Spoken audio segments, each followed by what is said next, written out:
This is Kavitha with a difference. భారతదేశానికి మొట్టమొదటి CDS chief defence staff Bipin Rawat ప్రయాణిస్తున్నటువంటి MI-17V5 చాపర్ కొద్దిసేపటి క్రితం నీలగిరి అడవుల్లో కూలిపోయింది. దీన్ని Indian air force most advanced చాపర్గా భావిస్తుంది. కజాన్ హెలికాప్టర్స్ దీన్ని రూపొందించింది. మీడియం లిఫ్టర్ చాపర్గా ఇండియన్ ఎయిర్ ఫోర్స్ దీన్ని భావిస్తుంది. ట్రాన్స్పోర్ట్ హెలికాప్టర్గా దీన్ని కొనుగోలు చేసింది ఇండియన్ ఎయిర్ ఫోర్స్. దీన్ని పర్సనల్గా అలాగే కార్గో అలాగే ఎక్విప్మెంట్ లిఫ్టర్గా ఇండియన్ ఎయిర్ ఫోర్స్ దీన్ని ఉపయోగిస్తోంది. ఎయిర్ అసాల్ట్ ఫోర్సెస్ని డ్రాప్ చేయడానికి కూడా MI-17V5ని ఉపయోగిస్తుంది ఇండియన్ ఎయిర్ ఫోర్స్. ఎలాంటి భౌగోళిక వాతావరణ పరిస్థితులు ఉన్నప్పటికీ కూడా రాత్రైనా పగలైనటువంటి తేడా అనేటువంటి లేకుండానే ఈ MI-17 చాపర్స్ పనిచేస్తూ ఉంటాయి. విపరీతమైనటువంటి వెదర్ కండిషన్స్ ఉన్నప్పటికీ కూడా ఎలాంటి ఒడిదుడుకులు లేకుండా పనిచేసేటువంటి స్వభావం అనేది ఈ MI వెహికల్స్లో ఉంటుంది, MI హెలికాప్టర్స్కి ఉంటుంది. అదే దీని స్పెషాలిటీగా ఇండియన్ ఎయిర్ ఫోర్స్ వీటిని కొనుగోలు చేసింది. ఇక దీంతో పాటుగా రెస్క్యూ అండ్ రిలీఫ్ ఆపరేషన్స్ కోసం రిలీఫ్ మిషన్స్ కోసం కూడా వీటిని ఇండియన్ ఎయిర్ ఫోర్స్ వాడుతూ ఉంటారు. వీటిని ప్రధానంగా చూసుకుంటే రష్యన్ హెలికాప్టర్ వీటిని తయారు చేసింది. ప్రాపర్ బేస్ లేనటువంటి చోటు కూడా ల్యాండ్ అయ్యేటువంటి మెకానిజం అనేది MI హెలికాప్టర్స్లో ఉంటుంది. 250 km/h వేగంతో ఇది వెళ్ళడం అనేది దీని speciality. At the same time 13,000 కిలోగ్రాములని క్యారీ చేయగలిగేటువంటి కెపాసిటీ అనేది దీనికి ఉంది. 2008లో రష్యా నుంచి భారతదేశం వీటిని కొనుగోలు అనేది ప్రారంభించింది. 2008 డిసెంబర్లో దీనికి సంబంధించి ఒప్పందాన్ని చేసుకుంది భారతదేశ ప్రభుత్వం. భారత వాయుసేన కోసం 80 MI-17 యుద్ధ విమానాల్ని కొనుగోలు చేయడానికి డిసైడ్ అయింది. లాస్ట్ బ్యాచ్ అనేది 2018లో వచ్చింది.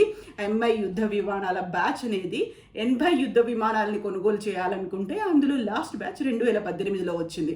ఇక రిలీఫ్ అండ్ రెస్క్యూ ఆపరేషన్తో పాటుగా ఆర్మీ అలాగే ప్రముఖులందరూ ఇందులో ప్రయాణిస్తుంటారు. ఇంక్లూడింగ్ ప్రధానమంత్రితో సహా ఈ MI విమానాల్లో ప్రయాణిస్తూ ఉంటారు. లైట్ వెయిట్ చాపర్లు, మీడియం లిఫ్టర్ చాపర్గా దీనికి పేరుంది.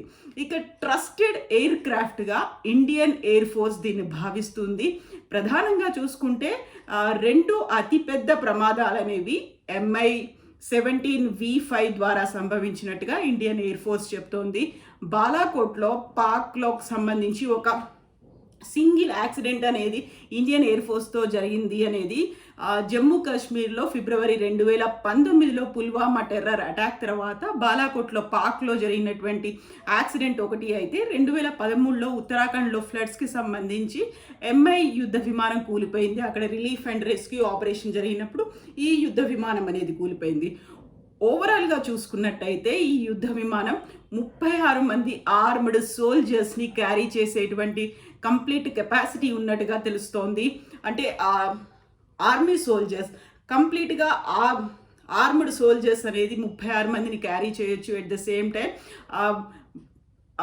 దీనికి సంబంధించి చూసుకుంటే చాలా ట్రస్టెడ్ ఎయిర్ క్రాఫ్ట్గా కూడా చెప్తుంటారు. అయితే కొద్దిసేపటి క్రితం ఈరోజు జరిగినటువంటి యాక్సిడెంట్ అనేది ఎందువల్ల జరిగింది, ఏ కోణంలో జరిగింది, ప్రమాదమా లేకపోతే కుట్ర కోణం ఏమైనా ఉందా అనే దాని మీద కూడా దర్యాప్తు అయితే జరుగుతోంది.